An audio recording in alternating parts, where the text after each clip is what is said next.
Who doesn't love chaos in college football? Welcome on into the SEC Unfiltered postgame show. He's Dave Shumate. I'm Cole Thompson as we break down everything that we saw at Vaught-Hemingway Stadium as Ole Miss rejoins the conversation for the college football playoff push with a 28-10 victory against number 3 Georgia. Real quickly, make sure that you hit the subscribe button and the ring notification down below because this is your number one source for all things SEC. And we got a ton of live content coming at you over the next several weeks, including post-game reactions, college football playoff previews, instant reactions with Dave Talk Ball, this Monday morning power hour, Sunday fun day, whatever you like. Make sure that you hit the subscribe button and that ring notification to keep up to date with everything we're doing. Make sure that also you're following us on the socials, TikTok, Facebook, Instagram, Twitter at SEC Unfiltered. Follow Dave at Mock 10 Sports, me at Mr. Cole Thompson, and check out all of our great work found at SECUnfiltered.com. This postgame show is brought to you by our friends over at Prize Picks. Prize Picks is not only the sponsor for the SEC Unfiltered Tour,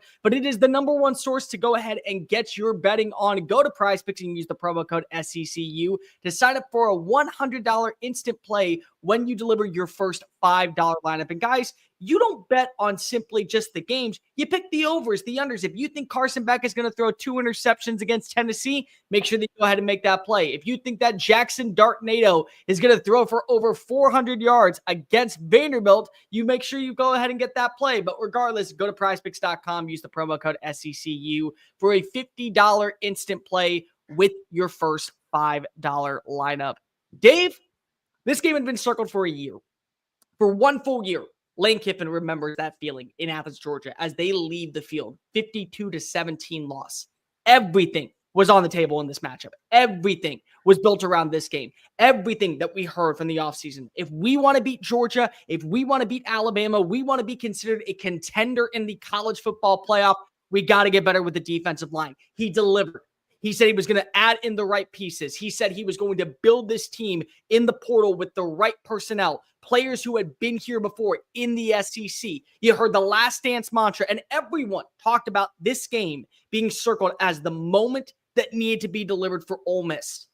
And boy, did they. Domination, Darknado, delivered for 4 quarters of nonstop action in Oxford, Mississippi on a Saturday afternoon that now has created more chaos and concern and really more fun for us as college football aficionados and college football sickos when it comes to the race for the 12-team playoff.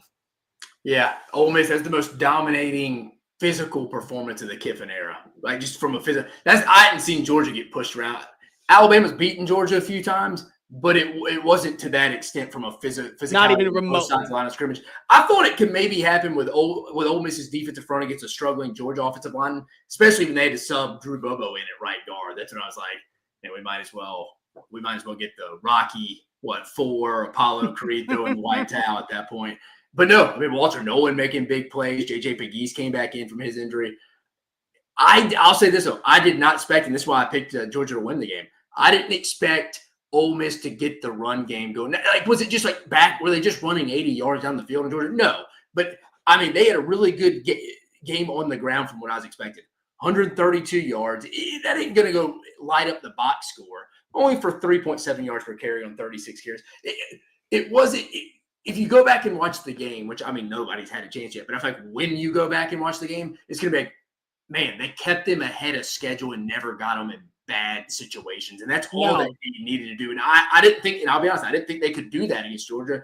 And nothing going into this game made me think they could do that. But for tonight, Ole Miss's offensive line played their best game of the season by far. The Ole Miss front seven, Chris Pooh-Paul, we mentioned some of the other guys. Princely Yu just doing whatever the hell he wanted to with Ernest Green. Did a phenomenal job across the board. Give Pete Golden credit. Like you mentioned, Cole, it looked like they had this one circled for a while. And again, some of that gets overflated because they brought some new kids in and stuff like that. But again, where the game was certainly lost last year, definitely made up for this year. And that was the plan when they were building the blueprint of this roster. So it's funny. It's funny. It's fun to see this come to fruition. Because I think a lot of people going into the year, Cole, were looking around like college football programs, not just fans. People, because again, in this environment, no one really has any answers. There's no blueprint. No one's had to go through this much change from a roster standpoint. So everybody doesn't really know what anyone's doing. There's no guardrails or whatnot. So people saw what Ole Miss did. Not totally overhauling the roster. They had Jordan Watkins, Jackson Dart back. They It had was left back, but I think people are like, man, if they go 8-4, 9-3, as many transfers as they brought in, promising that much money to kids, that's probably just not the way to go. If Ole Miss can finish this off 10-2, they're really good shot at probably hosting. You tell me if I'm wrong. I think probably hosting a playoff game as we stand right now. If they can finish 10-2, the SEC's got some big breaks here recently. Yeah, Big 12 kind of limiting themselves to one team now. I think Miami losing today. I think that's going to be one team for the ACC. I mean, Ole Miss is the big winner over the past 2 weeks. And Cole, I think me and you've kind of been harping on it over the last few weeks. You wanted to do some power ratings a couple, 2 or 3 weeks ago. 2 weeks ago. Yeah. Sunday when Chris was out. I put Ole Miss at 5. I'd seen your stuff as well. You've been talking about how Ole Miss was an underrated team in the country. I think after the LSU game, this is coming from a guy who picked Georgia today, but I mean, not shocked Ole Miss won, but from a standpoint of, I think everybody after that LSU game, they had a bye. They played Oklahoma, just kind of cruising through, just kind of staying out of the highlights, the headlines, just kind of forgot about them. But again, I mean, going into this game, Cole, we talked about it. They have only trailed for 2 entire minutes, game time, 2 minutes against LSU in Kentucky. This is a team that hadn't trailed much, and as you can see today, Cole, they didn't trail much after that first Georgia possession. Let's go ahead and break down the winners. Then we'll move to the losers, what happens next for Georgia. But Dave, 9 of the 11 starters on Ole Miss's defense were from the transfer portal in the last 2 years. Lane Kiffin made it abundantly clear after that loss to Baylor in the Sugar Bowl. This is not good enough. We have got to build our team better. And they went 8-5 that one year, and then they rebound next year. They were able to kind of get back on the right track. But you remember one of the big storylines throughout the entire offseason surrounding Ole Miss was not just the transfer portal. It was Jordan Watkins not going to the NFL. Trey Harris not going to the NFL. Caden Priestcorn wanted to come back. Jackson Dart wanted to be in the conversation for a Heisman Trophy, wanted to be around the program that he bought into and had finally invested in him. There was nothing left for him to learn. This was the last dance. Everyone remembered the last dance mantra. And then you lose to Kentucky. And then you lose to LSU. And in that game, here's the thing. LSU led for 0 minutes. 0 seconds. They led for literally one play. That was the only time where they led in that matchup. And everyone said, goodbye, Ole Miss. Goodbye, Ole Miss. And in years past, you're right. That would have worked. 100%. You would have never been able to see a 2-loss Ole Miss team go to the college football playoff. But that's last year. This is this year. That's the difference. In a 12-team playoff, you're not dead. And nobody is going to fault you if you lose on the road in overtime in Death Valley against an LSU team that still very well can make it to Atlanta and he'll go hoist up a college football playoff national championship if things go their way. Nobody's going to fault you at that. And so when everyone got off this train, I stayed stable. I said, nope, this is the most dangerous 2-loss team. If they can continue to win and play the game the way that they have and not shoot themselves in the foot against Oklahoma, against Arkansas, they will be building up the momentum going into that matchup against Georgia, and it will peak. Well, what'd they do? They dominated at times against Oklahoma. They were phenomenal, start to finish. No shot whatsoever did Arkansas have after that first touchdown to go ahead and capitalize. Career day for Jackson Dart. Jordan Watkins stepped on up, and it carried on over the momentum. And give a huge shout out to Austin Simmons. That game felt lost for literally about 2 minutes. Literally, everyone kind of had to hold their breath. Jackson Dart comes off. He gets medically checked out. Austin Simmons has to come on in. This is a guy who was not prepared to start this year. They believe that he is. Think about it too, Cole. He doesn't even participate in spring with them. He's a middle reliever on the baseball team. They believed that he was going to be a factor moving into 2025 potentially. Yeah. If he was even going to be there, because of baseball is a big deal. He goes and he idolizes the offense. He stabilizes the control. He keeps the tempo moving. Things start to kind of gel. The meshing still is there. The direction does not go away. And the defense gets that spark. They get a critical stop to give the ball back to Jackson Dart, who comes out like the Undertaker saying, I ain't done yet. I'm here to go to the Big Apple. And he delivers a Category 5 performance of a lifetime. That is exactly what you want to see.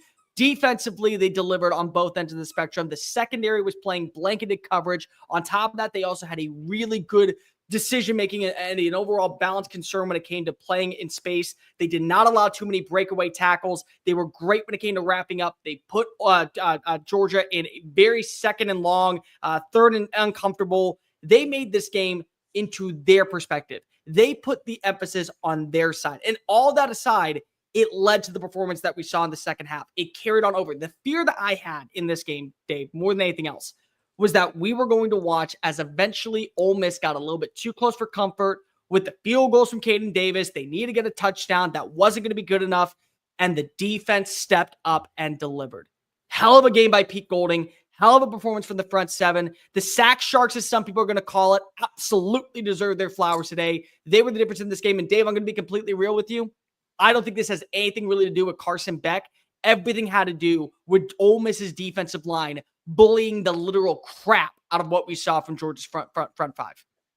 No, yeah, I mean, I think you got to give credit to Austin Simmons because you don't know if something, you have a bad turnover there, they got to change the momentum. That's something nobody's going to think about down the line, but that definitely springboarded them to have some confidence, like you said, for Jackson Dart to come in and win that game and obviously pull it off and win that game.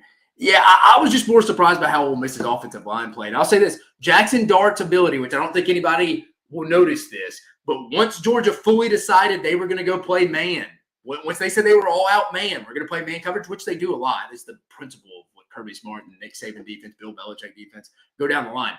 Jackson Dart picked up necessary yards with his leg coming off an injury when he needed to. It wasn't design runs. It wasn't even like 30, 40-yard runs. It was just the 6 to 8-yard runs when you turn your back covering the receiver, you don't know when the quarterback takes off. And that's what I think a lot of teams, a lot of systems, a lot of quarterbacks don't understand.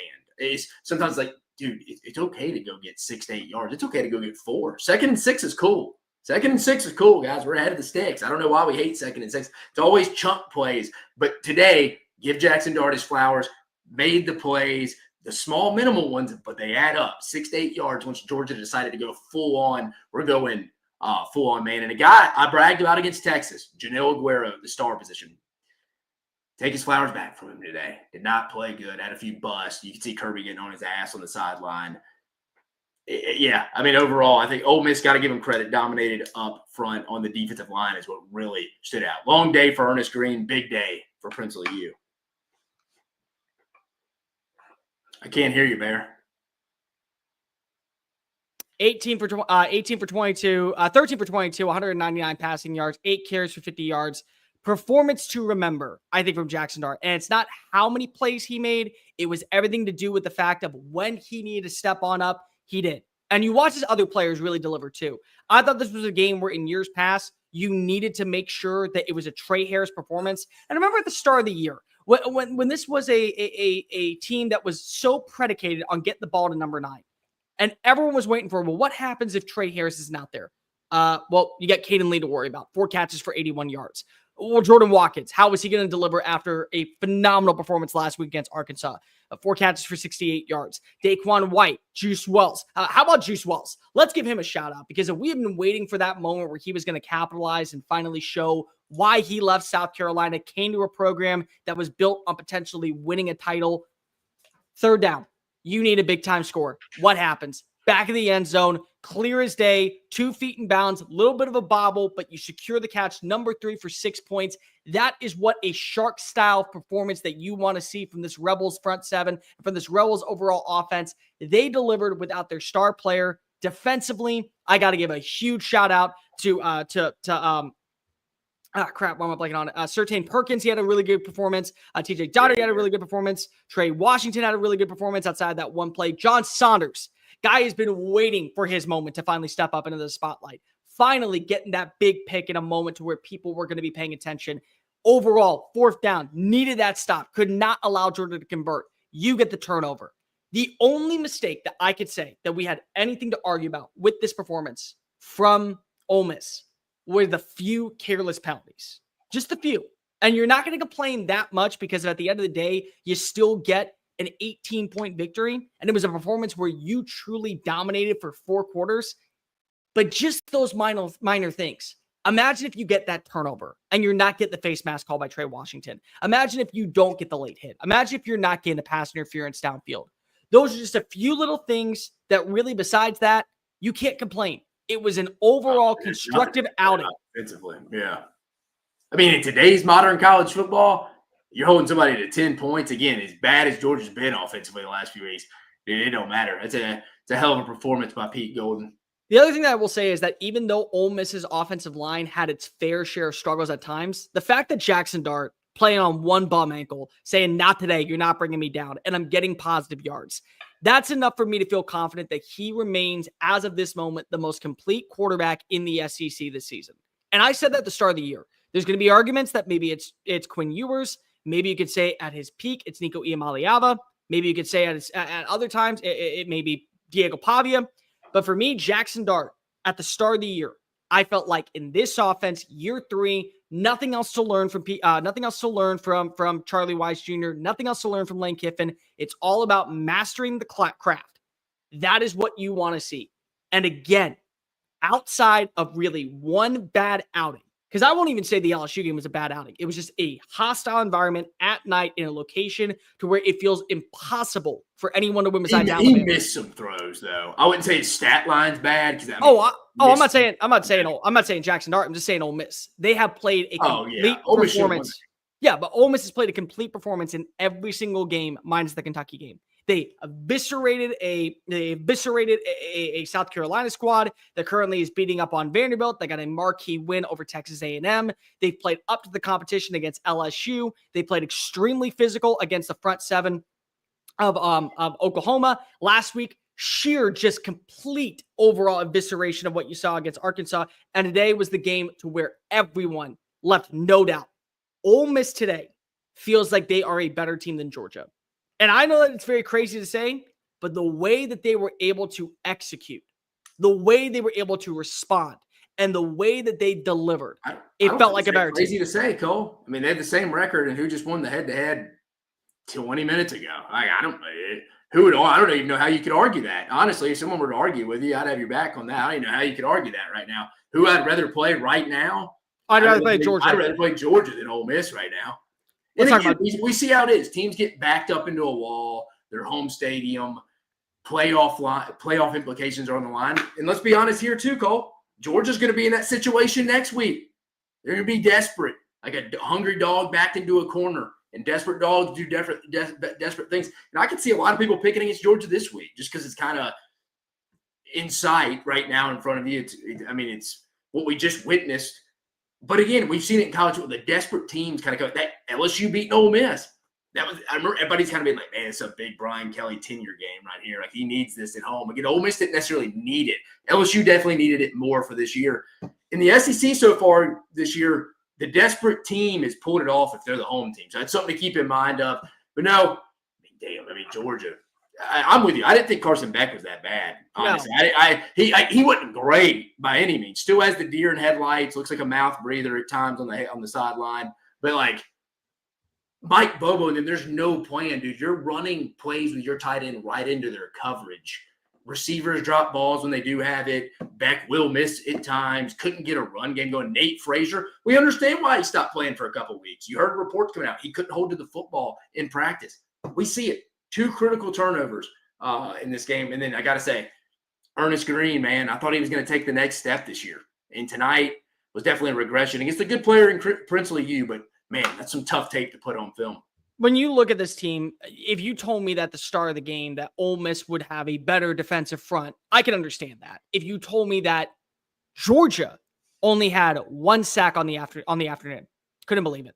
The fact that you saw more plays made by Jackson Dart and the rushing attack of Ole Miss to evade the pressure, step on up, and even turn a 2-yard gain instead of an 8-yard loss was phenomenal. And you can't say the same thing on the opposing side. Carson Beck not only was sacked 5 times, the run game at times was depleted. 9 tackles for losses behind the line of scrimmage. Just an overall dominant outing from the front 7. And the beauty about a team like Ole Miss is they have the depth of the defensive line. And they made sure that was a big emphasis this offseason. They couldn't afford to have one player be out because they knew, well, if we lose this guy, we're going to be now having to turn to a freshman that's not ready to play. So you go out, you add in a Walter Nolan, despite having a Jared Ivey and JJ Pegues. You go out and you add in a Princely Uwan Manley Ellen, who might be very limited in his role, but he can be a pass rusher. He can step on up, and he did tonight. And the fact of the matter was, for 4 quarters, even though Carson Beck was off his rails, he definitely looked like a deer in headlights. He had his moments of weakness, certainly had that bad interception.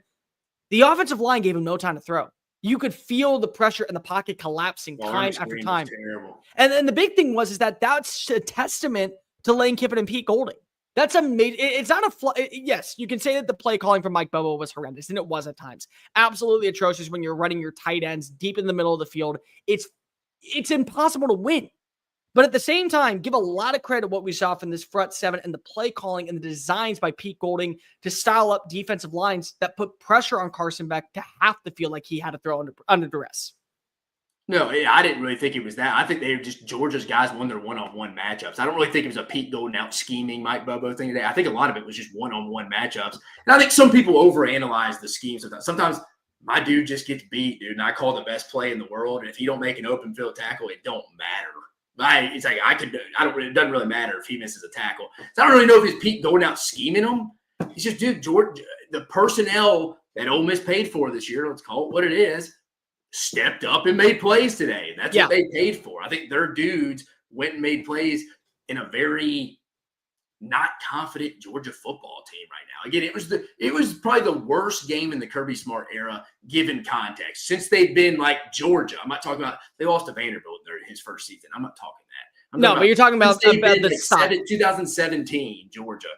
This and probably South Carolina in 2019 were probably their two worst losses. But this one, South Carolina one was a little more fluky. This one was like, Ole Miss physically dominated and whipped your ass up. No, there's no doubt. No, Dave, there is like with the South Carolina game in 2019, a couple of big plays for Helinski, and guess what? They find a way to get a win. This was a straight up bully performance from Ole Miss. Ole Miss delivered. Like there are times when you will look back at games and say, because of a couple of plays early on, the better team lost. There is no doubt whatsoever, zero, on who was the better team this weekend. By the way, Brian Hall, thank you for the $5. If you want to go ahead and donate, we will always take your free money. We appreciate it. But no, when you look at this was the overall great performance and one that was needed for Lane Kiffin. And speaking of Lane Kiffin, he's not only worked himself into a brand new contract where he's going to get an extra pay grade, but on top of that, he took his name out of the Florida job, even if it does become made available. Because unless things go south in the next two games against a Florida squad that is beaten and bruised, and against a Mississippi State squad, they will have a win against a top 5 team in the country, an improving win against a South Carolina squad where they dominated for 4 quarters. Who knows what we're going to see from Arkansas the remainder of the year? But on top of that, their worst loss, or quote unquote best loss, is by 3 points in Death Valley in overtime. It's hard to determine to say that they're not belonging in the playoff with the style points, with the way that they physically have outworked teams, with the performances that they have put on when under pressure. They were the rabid dog that needed to deliver, and Dart did, the defense did, and it was the dagger that is necessary to give a mark as a college football playoff team. When the rankings appear next week, depending on how everything else unfolds, it's going to be very challenging to say that Ole Miss has not done enough to earn their right into the top 12. You can maybe put them at 13, and they're going to have to wait for a little bit more chaos to occur, and chaos will. But with everything else going on in college football this weekend, it's very challenging to say that I think if Alabama loses, they'll be in. Well, I mean, I think you got to put LSU ahead of them because they would have the head-to-head. You can. My point being, both of Alabama would drop out and they'd both go in. Is what I'm saying. I think. Yeah, no. Alabama's dropping out of the top 12 if they lose tonight. Yeah, of course they are. But I think. I think both of them would come in. And I mean, SMU, I forget who they play tonight, but no, Miami's probably not going to completely drop out. I wouldn't think. Well, I mean, the only way that they would drop out is if you saw, say, what's it called? Not Miami, SMU win, and they would take over as the first place team in the ACC. You bound that they drop from 4 to. Well, they would drop out of the top. They would drop out of the top 7, but they would still be in the number 4. Yeah, that's what I mean. They'd be in the top 12 still. So yeah, next week. But again, Ole Miss don't really care about next week. I mean, it's at the end of the year. You should finish 10-2 at this point. I don't see Florida beating you. Dave, before we get on out of here, when you look at this Georgia squad, there is legit conversation about them missing the playoff this year, and there has to be because of next week is a playoff elimination game potentially. At least for Georgia. For Tennessee, a lot of things can go the other way. But I'll tell you what, this is an elimination game for Georgia, and every game from here on out is an elimination game. They got very lucky at times against Mississippi State. Kentucky. They got very lucky against Kentucky. They should have gotten a win over Alabama because they unfortunately just were down, nearly pulled off the greatest comeback in SEC history. but now they are in panic mode. And it's going to be really interesting to see how they deliver, because there's two ways this team can go. Number one, they step on up. Carson Beck, he wakes on up and he finally gives you the performance. Because here's the deal. We've been all waiting for that Carson Beck game. Maybe it comes next week against Tennessee. It can happen. Don't tell me it can't when we've seen it before. Or they end up trotting their way to another loss at home, 9-3 on the horizon, and a lot of people wondering what the hell happened when everyone thought they were the favorites in the SEC. No, yeah. Like I mentioned earlier, Georgia's going to be that team. It's going to be backed in a corner in their home stadium next week. Again, a lot of in these situations so far in 2024, those home teams have won those games. So like Georgia has a situation Ole Miss just had. Hey, dude, it's win or season's essentially over. So that'll be interesting. And that's when Kirby's at his best. So that'll be interesting. The chestnut checkers brain surgeon over there, as I like to call him. This is when he gets them cooking. But again, a lot to build on, especially offensively. And even the defense, they have a bunch of busted coverages at times. Yeah. Was it C.J. Allen bailing in the middle of the field on an the Ulysses Bentley. Yeah, the Ulysses Bentley. It was just coverage. They bust a lot more now. Again, it's a good Georgia defense. It's not a great Georgia defense. I think Georgia fans would admit that. But the offensive line, that's where it was in this game. It's disappointing. You've kind of seen it coming on. And again, it's just a bad year for college football in the offensive line. I'd probably say right now Oregon's probably the best. But probably, and they had their faults at the beginning of the year. Before, you're right. Going into the Ohio State game, people had questions about them. Boise State got home against them a little bit. So there's no great offensive line out there. Obviously, LSU's is really good at pass pro, but run blocking, they've struggled a little bit. So, no, Beck, you said, Cole, before we get at our big win for Ole Miss, I feel pretty good. Not feel good. I feel really good about them finishing 10-2. Phenomenal big win in a must-win situation. Just physically, that's what I was impressed with. Just the dominance. Physical dominance. On both sides of the line of scrimmage.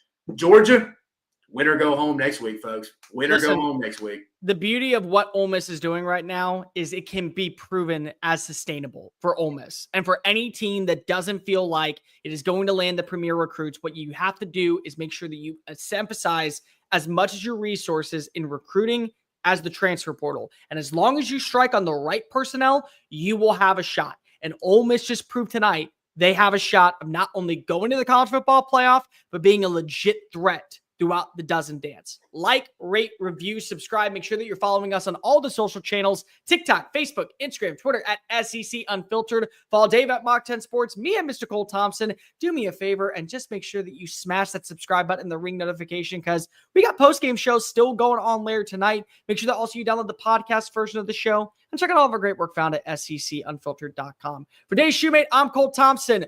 Ole Miss delivers a dagger to Georgia. Peace.